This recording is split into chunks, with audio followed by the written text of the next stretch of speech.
युद्ध भूमि में अपनी मृत्यु से अधिक अपनों की मृत्यु का भय कितना सताता है ना मित्र। माधव, बड़ी बात।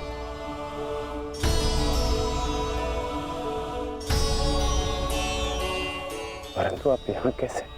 मैं तुम्हें यह बताने आया था कि तुम्हारा पुत्र आज इस युद्ध में बड़ी वीरता से लड़ा मित्र। तुम्हारे पुत्र ने महाभारत के प्रथम दिन को अविस्मरणीय बना दिया। वृषसेन के घायल होने के पश्चात भी उसने अर्जुन को युद्ध भूमि में तुम्हारी अनुपस्थिति का भान नहीं होने दिया।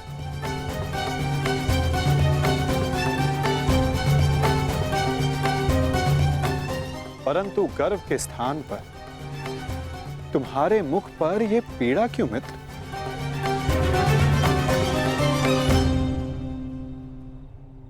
गर्व है,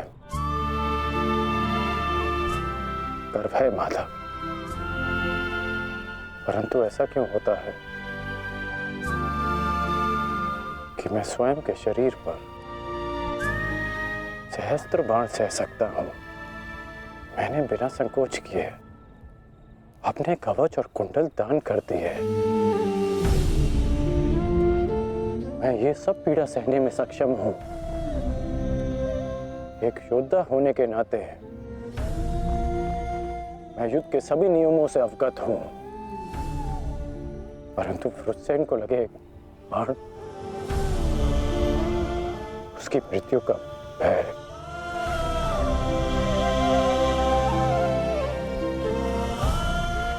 मुझे खाया जा रहा है।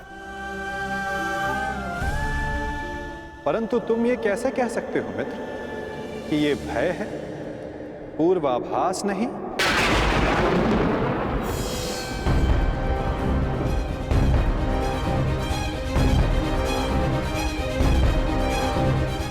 पूर्वाभास? आप क्या कहना चाहते हैं? एक योद्धा को विजय की आशा अवश्य होती है, परंतु उसे परिणाम का पूर्वाभास भी होना चाहिए। आज युद्ध में जो हमारे साथ खड़ा था, कल उसका स्थान कोई और ले लेगा और उसके पश्चात कोई और। ये युद्ध है मित्र, इसे बदला नहीं जा सकता। बलिदान मांगना युद्ध की नियति है मित्र। मैं समझता हूं जो आप कह रहे हैं,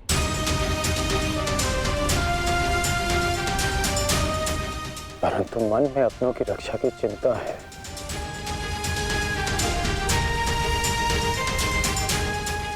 कैसे करेंगे अपनों की रक्षा?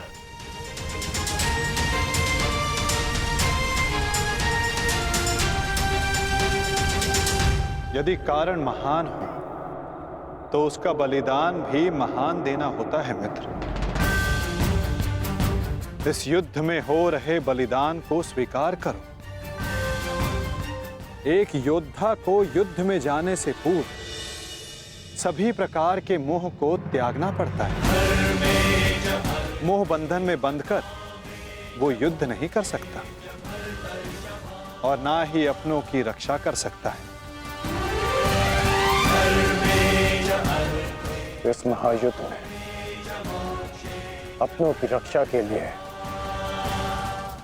जो हो सकेगा वो मैं करूंगा, चाहे वो युद्ध के नियति के विरुद्ध हो तब भी अंगराज।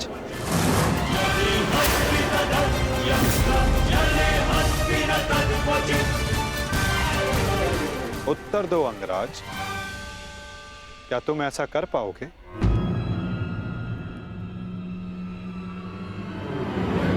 यदि तुम चाहो तो अब भी इस युद्ध की नियति को बदल सकते हो कर्ण। सहस्त्रों के प्राण बचा सकते हो, अपनों को खोने के भय से बच सकते हो। तुम्हारे पास अब भी समय है। हमारे पक्ष में आकर इस युद्ध को एक दिन में समाप्त कर दो मित्र। इस महाविनाश का मूल्य कम कर दो। बोलो मित्र, अपने निष्ठा की नियति को बदलकर तुम इस युद्ध की नियति को बदलना चाहोगे? महामहिम भीष्म ने तुम्हें इस युद्ध भूमि में प्रवेश करने से वर्जित किया है। यही अवसर है मित्र, अपने भ्राताओं के साथ मिलकर धर्म के लिए युद्ध करके इसे समाप्त कर दो।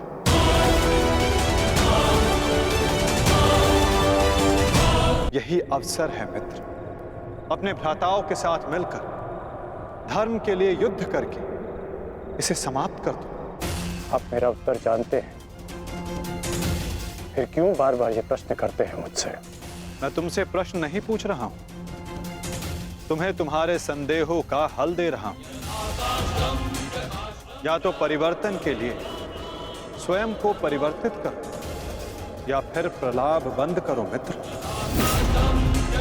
और जो हो रहा है उसे स्वीकारो।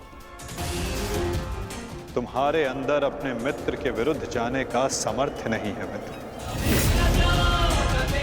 जो पीड़ा आज तुम अनुभव कर रहे हो सकता है कि कल तुम्हें उससे अधिक पीड़ा अनुभव करनी पड़े मित्र।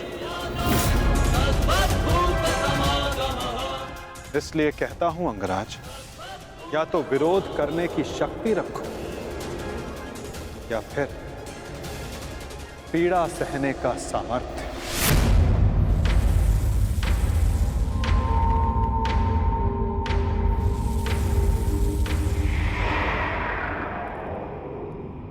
एक बात और थी मित्र, सोचा कि तुम्हें उसका ज्ञात होना चाहिए। आज मैंने अर्जुन को महाज्ञान दिया, उसे अपने विश्व रूप के दर्शन करवाए। ये जानकर तुम्हें बुरा तो नहीं लगा ना? कहीं तुम फिर से ये तो नहीं सोच रहे कि मैं पक्षपाती हूं? आप पक्षपाती तब होते जब आप अर्जुन को अपना विराट रूप नहीं दिखाते। आपने मुझे अपने विराट रूप का साक्षी बनने की अनुमति दी। मुझे पूर्ण विश्वास था केशव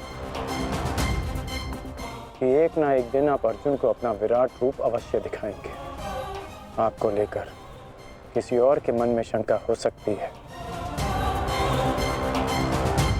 परंतु मेरे नहीं।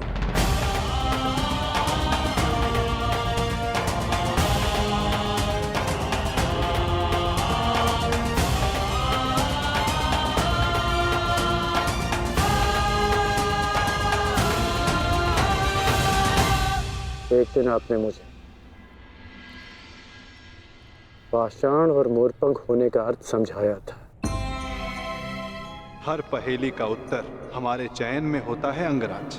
इस पाषाण खंड की भांति, जो ना अपना चुना हुआ मार्ग बदलता है और ना ही अपने विचार। और दूसरा मार्ग वासुदेव, जो इस मोरपंख की भांति होते हैं, वे अपने आप को ईश्वर की इच्छा के हाथों ऐसे समर्पित कर देते हैं जैसे इसने स्वयं को वायु को समर्पित किया। मैं आज भी पाषाण हूं और अर्जुन आज भी वही मोरपंख। वो मोरपंख जिसे आपको अपने मस्तक पर धारण करना ही था। ये मेरा प्रारब्ध है कि मैंने पाषाण होना चुना है।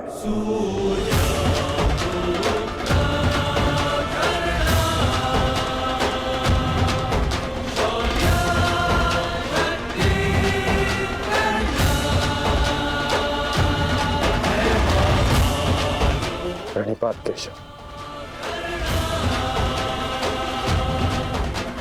कल्याण वस्तु मित्र।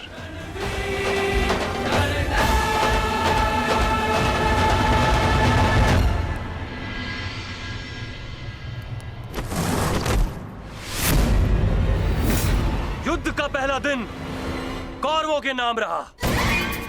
ये पांडव सेना के युद्ध बंदी ज्येष्ठ, हम इन्हें अपना दास बना लेते हैं। और मुझे पूर्ण विश्वास है कि अंतिम विजय भी हमारी ही होगी। उत्सव का आनंद लो। राजकुमार दुर्योधन की जय! राजकुमार दुर्योधन की जय! अरे मित्र, आओ आओ मित्र।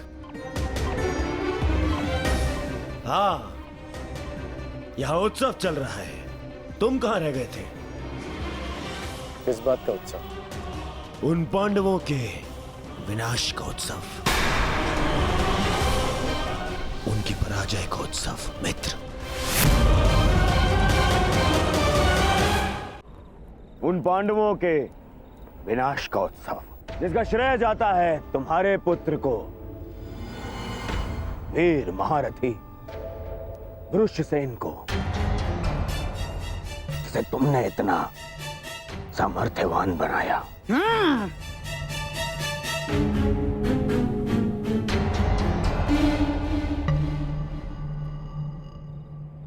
ये तो अवश्य उत्सव बनाने की बात है। आज तो मैं भी मदिरा पान करूंगा। मामा श्री, तुम भी मदिरा पान करोगे? लो, ये लो।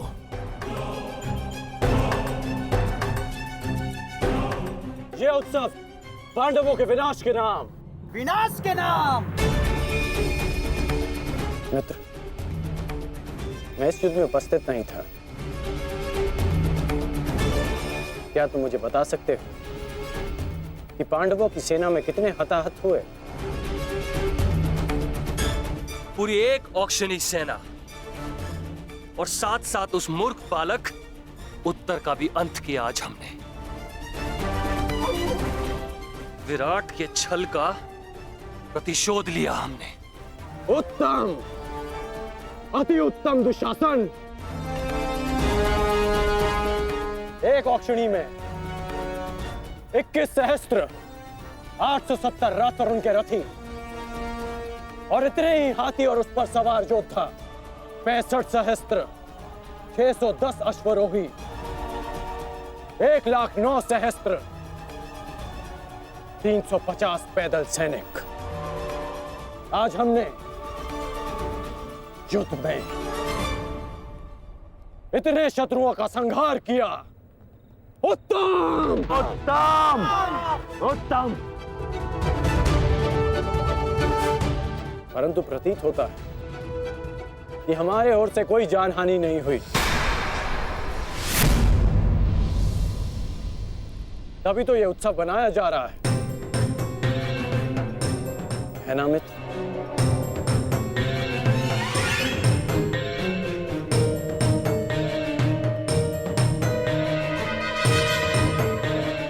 नहीं मित्र, हमारी ओर भी लगभग आधी अक्षुणी सेना की हानि हुई है। अर्थात सहस्त्र सैनिक, महारथी, अश्वरोही हमारी ओर से भी मारे गए।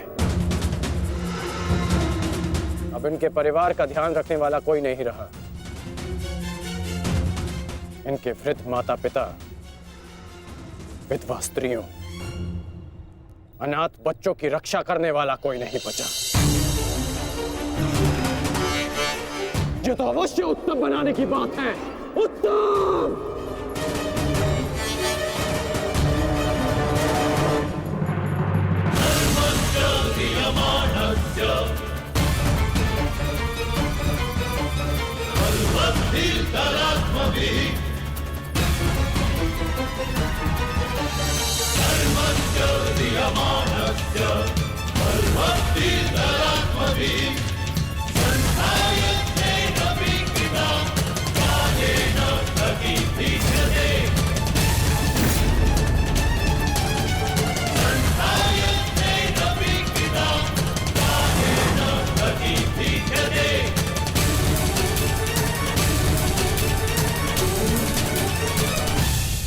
सैनिक, महारथी, अश्वरोही हमारी ओर से भी मारे गए। ये तो अवश्य उत्तम बनाने की बात है। उत्तम!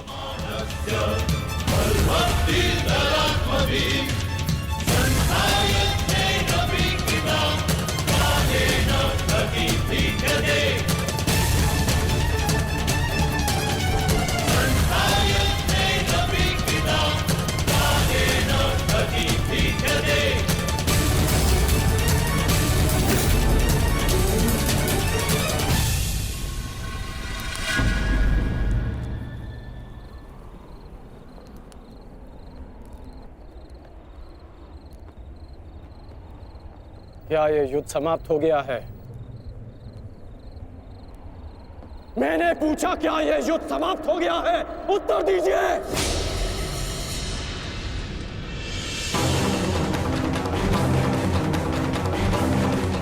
एक दिन युद्ध में पलड़ा क्या भारी हो गया। आप सबको लगा कि आप लोग युद्ध जीत गए। आज जितने भी सैनिक वीर गति को प्राप्त हुए हैं, वो तुम्हारी विजय के लिए अपने प्राण खो बैठे।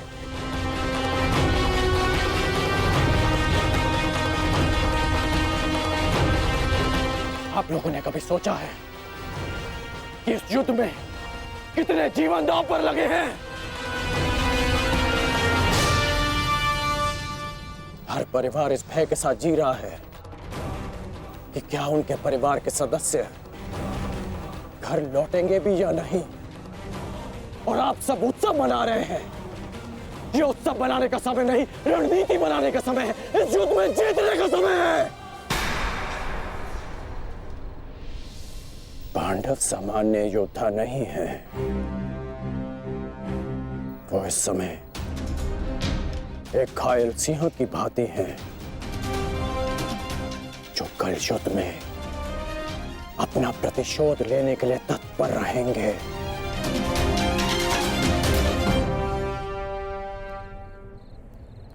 तो इसी क्षण इस उत्सव को बंद कीजिए।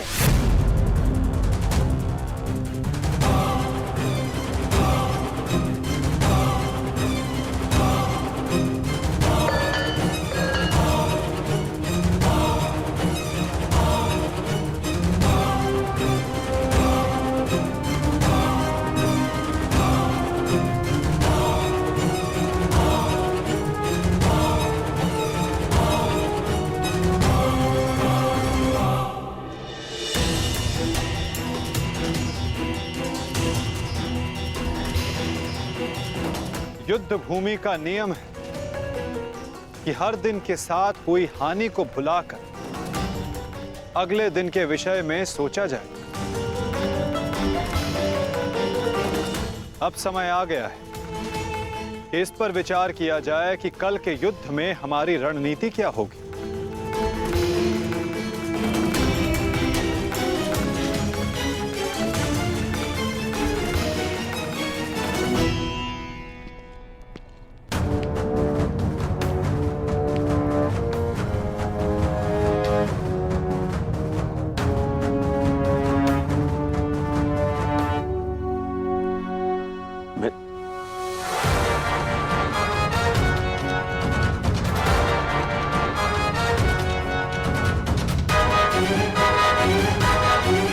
परंतु कल के लिए हमारी योजना क्या होगी?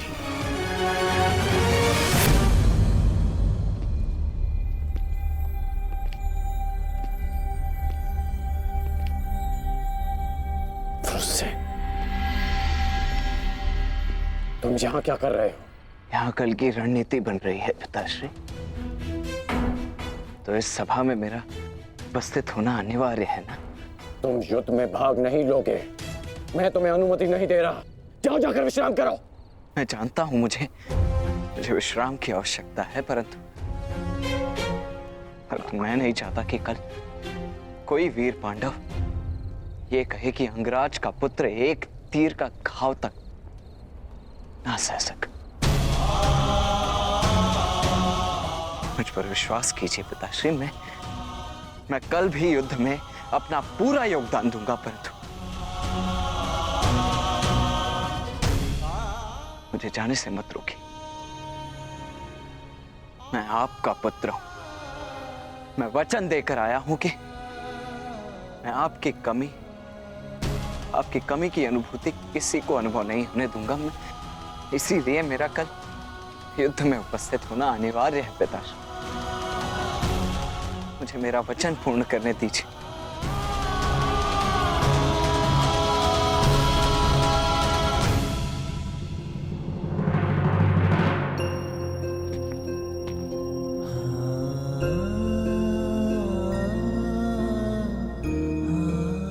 कल्याण हो तुम्हारा पुत्र।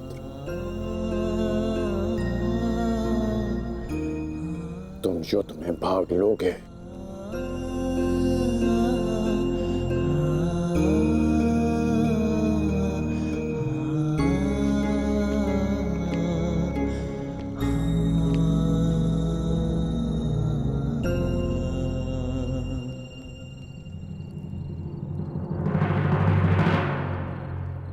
शत्रु सेना को हानि पहुंचाने के साथ साथ आपको अपनी सेना को सुरक्षित रखना भी महत्वपूर्ण है।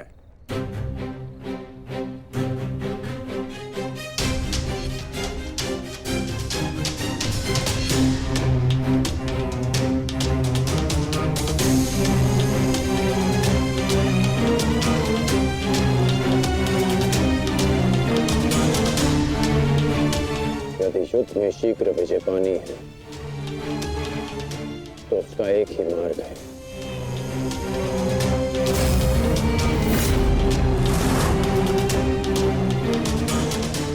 उसे बंदी बनाओ।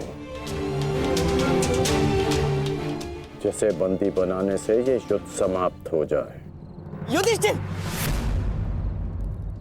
कल युद्ध में कौरव तुम्हें बंदी बनाने का प्रयत्न अवश्य करेंगे युधिष्ठिर। यदि हमने युधिष्ठिर को बंदी बना लिया तो बाकी के सारे पांडव हमारे सामने हाथ जोड़े खड़े रहेंगे। उत्तम। कल चाहे जो कुछ भी हो जाए, हम उस युधिष्ठिर को बंदी बनाकर रहेंगे।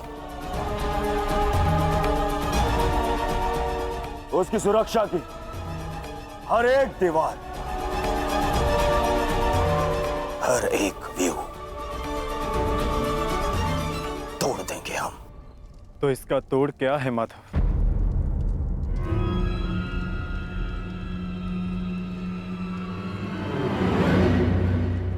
इसका एक ही तोड़ है पार्थ।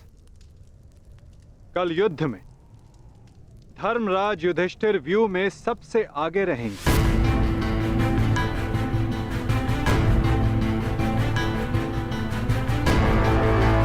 जब आप जानते हैं माधव कि ज्येष्ठ को बंदी बनाना ही इन कौरवों का लक्ष्य है, तो क्या हम ज्येष्ठ को सबसे आगे खड़ा करके उनका कार्य सरल नहीं कर रहे हैं? क्या ये उचित है माधव? हाँ पार्थ, यही उचित है। इसीलिए मैं ऐसा कर रहा हूं।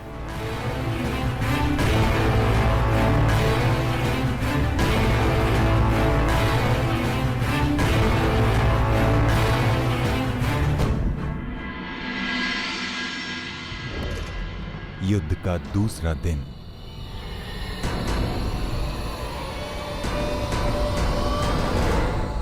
क्या युद्ध आरंभ का शंखनाद अब तक नहीं हुआ संजय?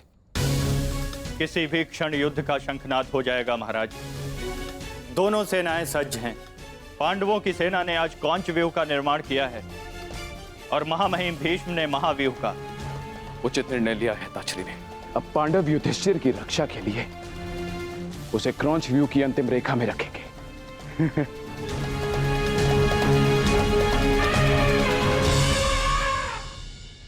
युद्ध भूमि में कुछ असामान्य घटित हुआ है महाराज, जिसका किसी को अनुमान नहीं था। जिस प्रकार से युवराज दुर्योधन आश्चर्यचकित हैं, ठीक उसी प्रकार से मैं भी आश्चर्यचकित हूं महाराज।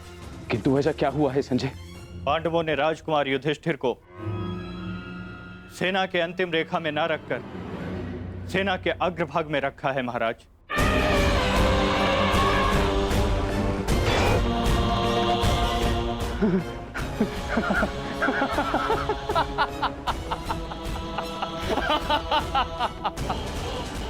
लगता है दूसरे ही दिन युद्ध हार जाना चाहते हैं पांडव, तभी तो ऐसी मूर्खता कर रहे हैं। अब मेरे पुत्र दुर्योधन के पंजों से युधिष्ठिर को कोई भी नहीं बचा सकता, कोई भी नहीं। मरेंगे, मरेंगे ये सब।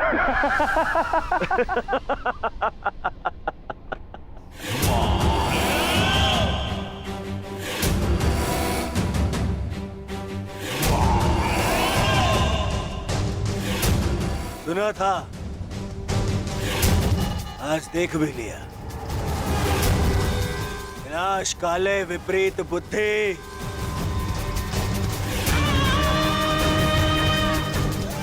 युधिष्ठिर को सबसे आगे खड़ा करके आश्चर्यचकित कर दिया इन पांडवों ने।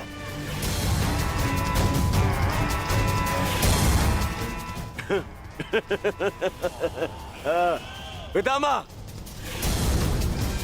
देख रहे हैं, इन पांडवों ने स्वयं ही हमारा कार्य सरल कर दिया।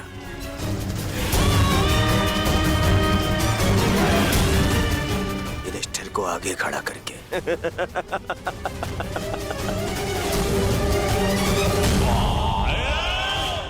अब आज ही इस युधिष्ठिर को बंदी बनाकर इस युद्ध का अंत कर दूंगा मैं, आज ही।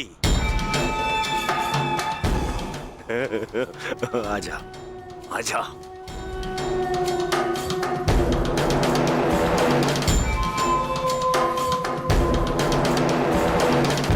कल अंगराज ने उत्सव मनाने से रोक दिया था, आज अवश्य मनाएंगे।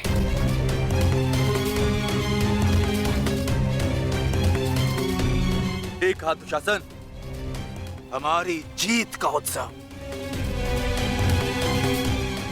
मत भूलिए पिताश्री ने क्या कहा था। अभी से उत्सव मनाने के विषय में सोचना भी मूर्खता है। युद्ध अभी शेष है।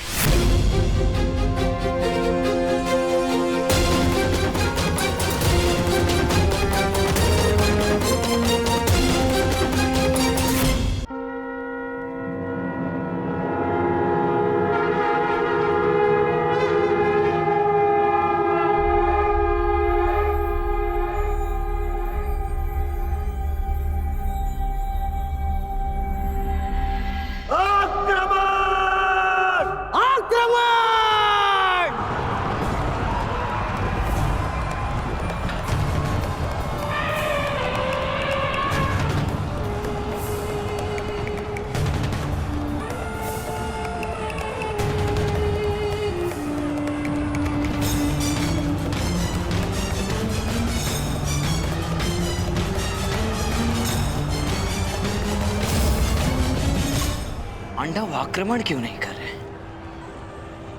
योजना क्या है इनकी?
चिन्ह वो भी उल्टी दिशा में। ये पांडव पीछे क्यों हट रहे हैं?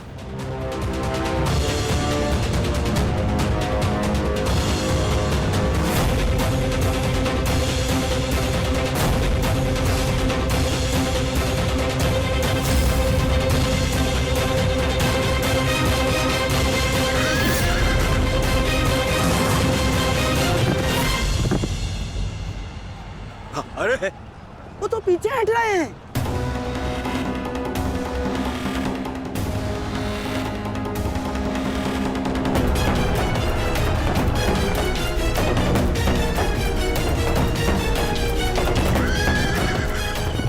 पीछा करो इनका, समाप्त कर दो सबको।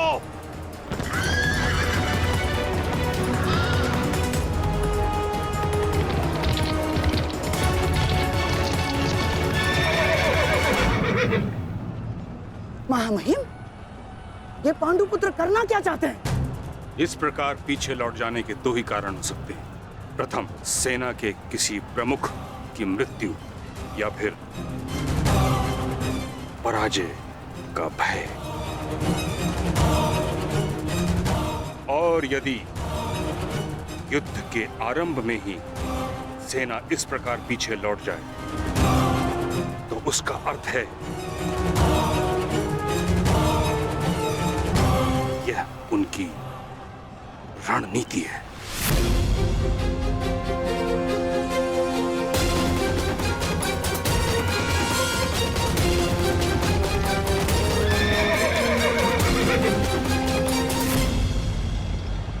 यह उनकी रणनीति है।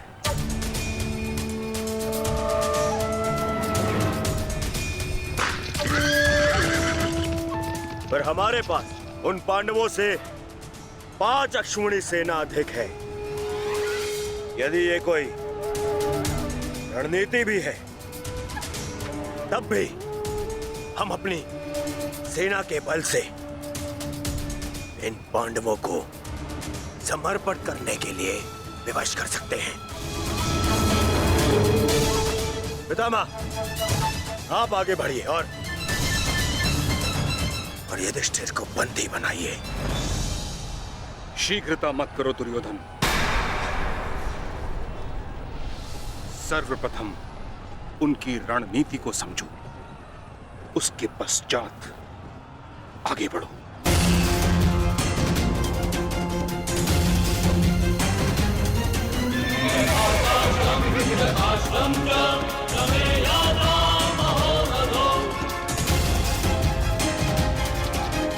जितना सरल ये दिख रहा है, ये उतना सरल होना नहीं चाहिए।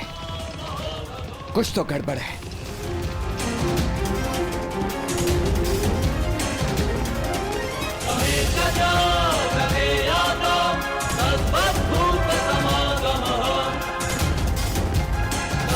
रुक जाओ, ये एक छल है, हमें फंसाने की चाल है ये।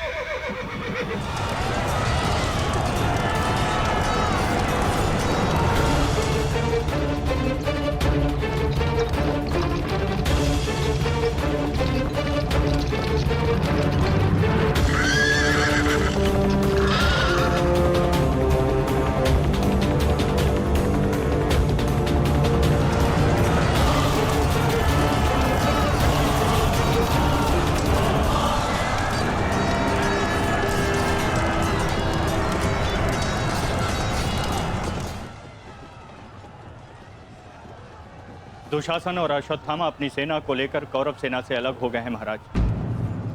यह अवश्य ही पांडव सेना की कोई सोची समझी रणनीति है।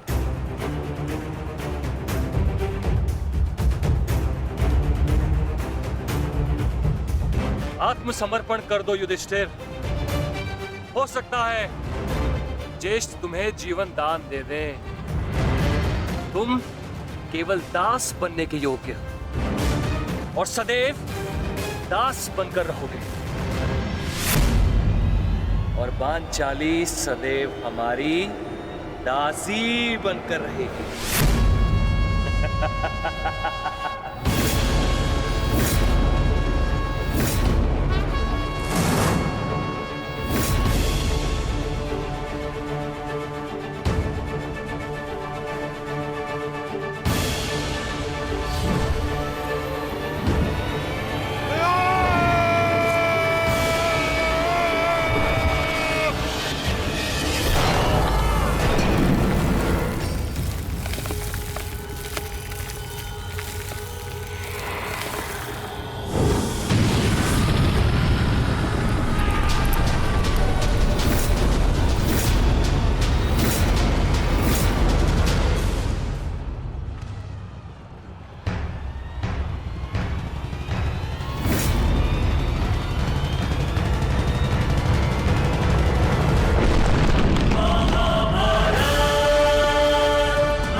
शस्त्र अस्त्र चलाओ पार्थ।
अब जिन्हें हमसे लड़ना था वो शत्रु आपस में ही लड़ बैठेंगे पार्थ। आज तुम्हारा बल इस धरा पर धराशाय होगा। भीम, अर्जुन!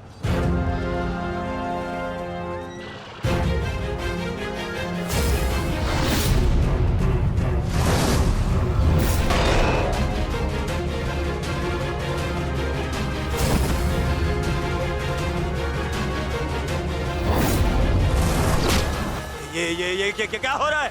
अश्वत्थामा और दुशासन आपस में क्यों लड़ रहे हैं? शांत हो जाओ दुर्योधन, ये अर्जुन के दिव्यास्त्र का प्रभाव है।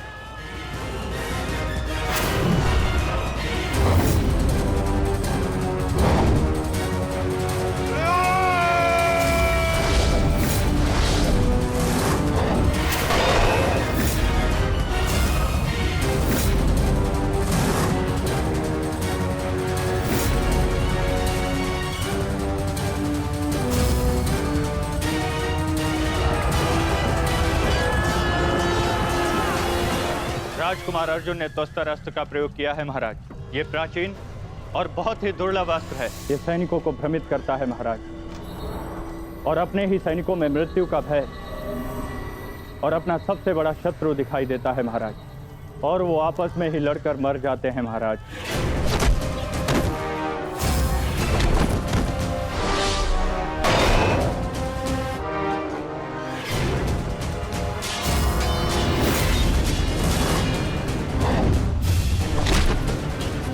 हाँ भाई, आप युवराज की सुरक्षा के लिए यही उपस्थित रहिए। मैं शीघ्र आता हूं।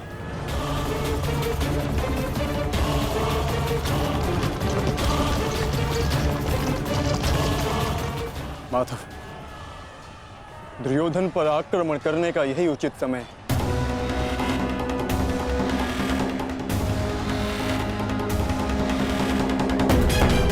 अंतिम प्रहार का समय आ गया है।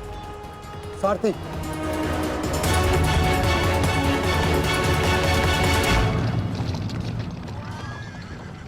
ये क्या? चारों पांडव सीधे हमारी ओर बढ़ रहे हैं।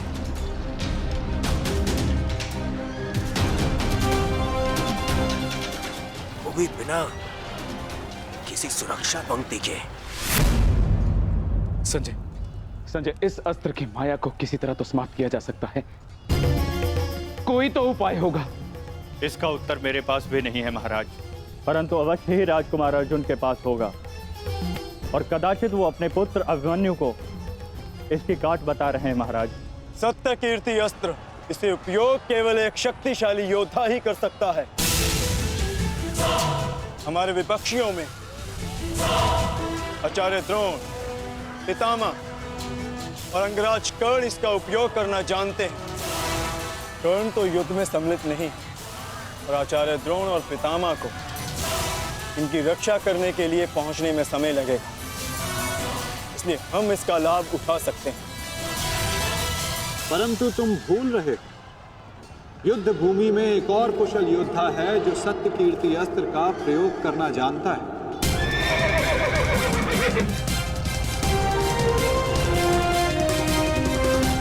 और उसको रोकना अति आवश्यक है।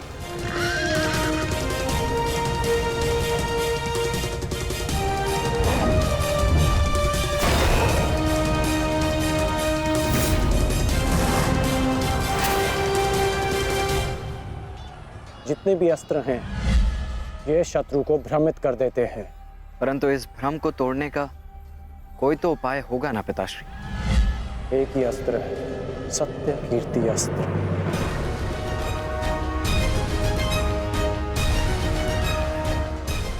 ओम सत्यार्थम ओम कीर्त्यार्थम ओम नमो नमो नमो सत्य कीर्ति अस्त्राय नमः।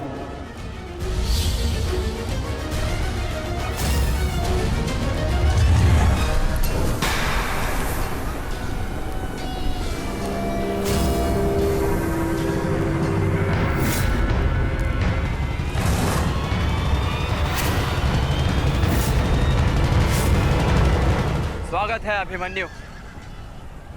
वासुदेव ने सदा तुम्हारी प्रशंसा की और कल तो तुमने महामहिम भीष्म पितामह का मार्ग भी रोक दिया था।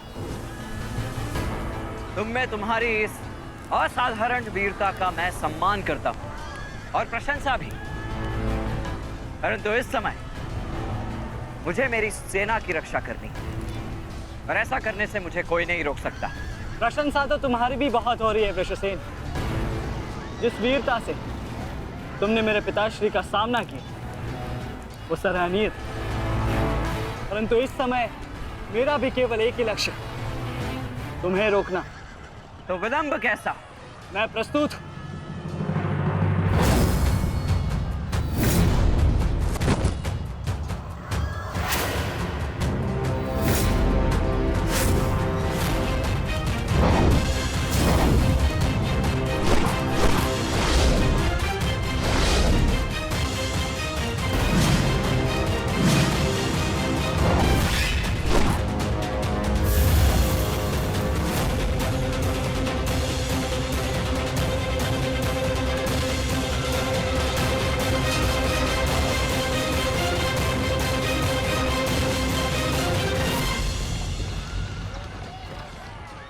मैं गुरु द्रोण को रोकता हूँ। नहीं अर्जुन, गुरु द्रोण का सामना मैं करता हूँ, तुम आगे बढ़ो। नहीं भ्राताश्री, दुर्योधन के समर्पण की पुष्टि करने के लिए आपका वहां होना अति आवश्यक है। और जो इसमें सक्षम है वो है भ्राता भीम। पितामह को केवल भ्राता अर्जुन ही रोक सकते हैं। आप सब लोग आगे बढ़िए, हम गुरु द्रोण को रोकते हैं। सारथी, शीघ्रता करो।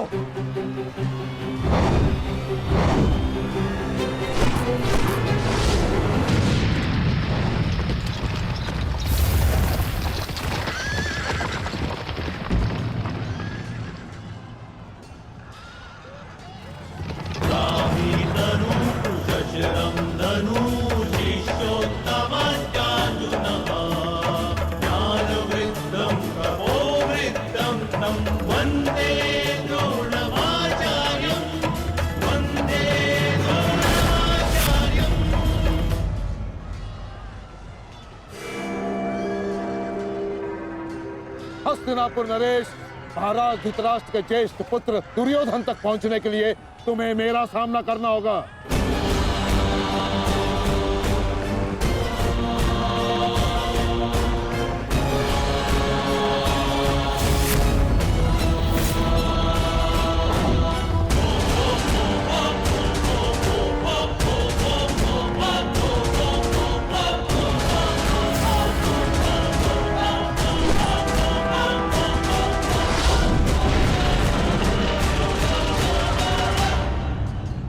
अद्भुत अर्जुन, मुझे गर्व है तुम पर। माना कि भ्राता अर्जुन आपके प्रिय है, परंतु हम भी आपके शिष्य हैं गुरुदेव। अपने साथ बंद करने का अवसर हमें भी प्रदान करें। अवश्य पुत्र, परंतु स्मरण रहे एक क्षण तुम्हारे समक्ष तुम्हारे गुरु द्रोण खड़े हैं। बंद इतना सरल नहीं होगा, स्मरण रहे। हमारे गुरु ने हमें कठिन कार्यों को साधने की पूर्ण शिक्षा दी है गुरुदेव। तो सावधान नकुल।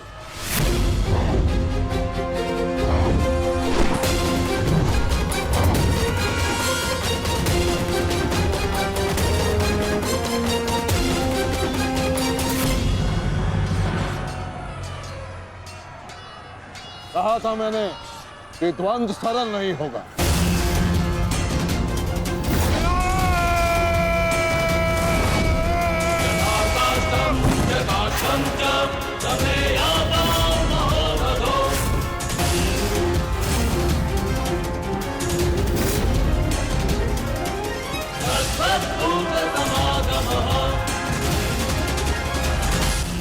पहले मैं आपसे द्वंद करूंगा गुरुदेव।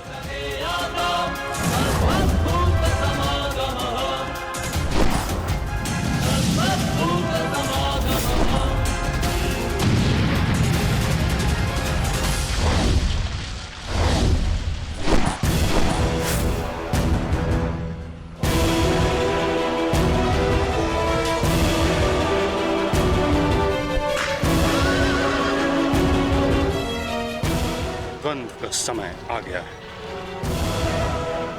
हमें पूरी शक्ति के साथ उनके साथ द्वंद्व करना होगा।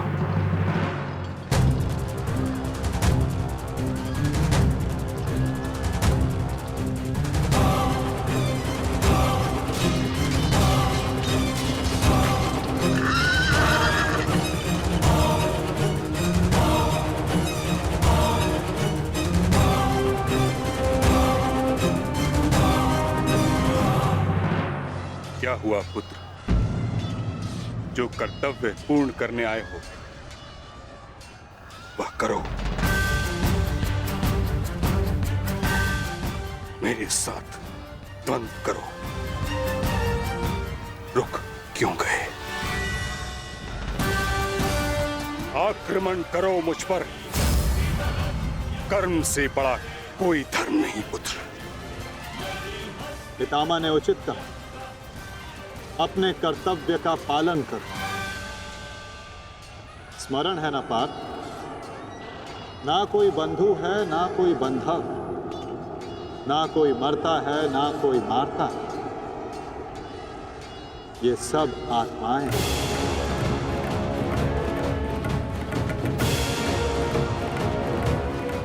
हम सब निमित्त मात्र हैं पार्थ। अब किस अवसर की प्रतीक्षा कर रहे हो? अवसर तो तुम्हारे समक्ष खड़ा है पार्थ।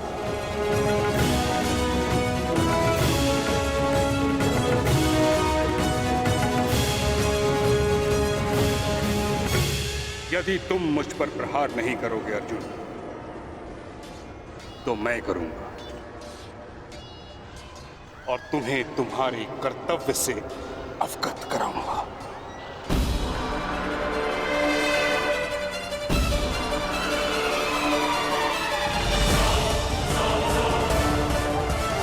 अपने प्रेम भाव को अपनी दुर्बलता मत बनाओ पार्थ, अन्यथा तुम्हारा यही प्रेम भाव तुम्हारी पराजय और अधर्म की विजय का कारण बनेगा।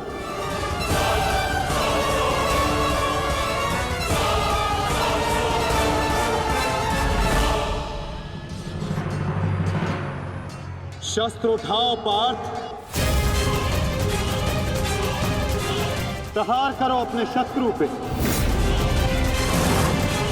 प्रहार करो पार्थ।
एक ही अस्त्र है जो इस भ्रम को तोड़ सकता है।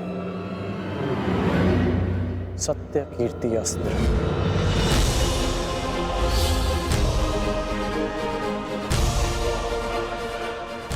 सत्य कीर्ति अस्त्र।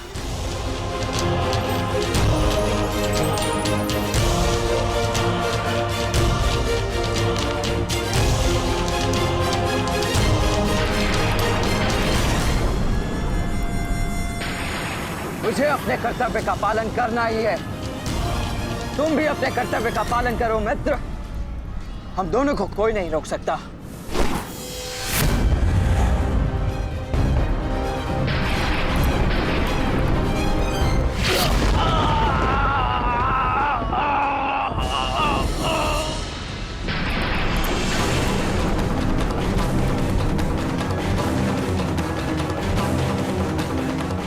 रुक जा वृषसेन, मुझे विवश मत करो। मैं केवल वो कर रहा हूं जो मेरे वश में है।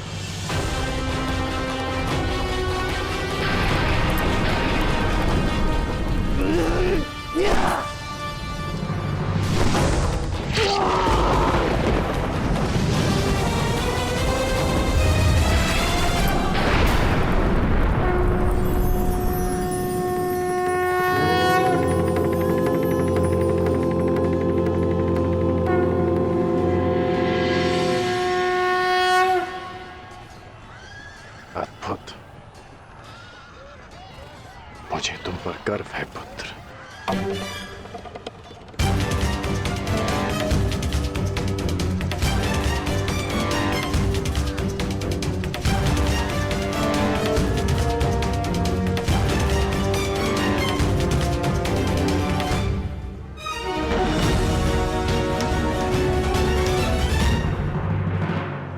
क्या सूचना है बताओ। अंगराज, मैं वो बताओ मुझे। कुमार वृषेण। क्या हुआ वृषसेन को? बोलो। युद्ध में बुरी तरह घायल हुए हैं।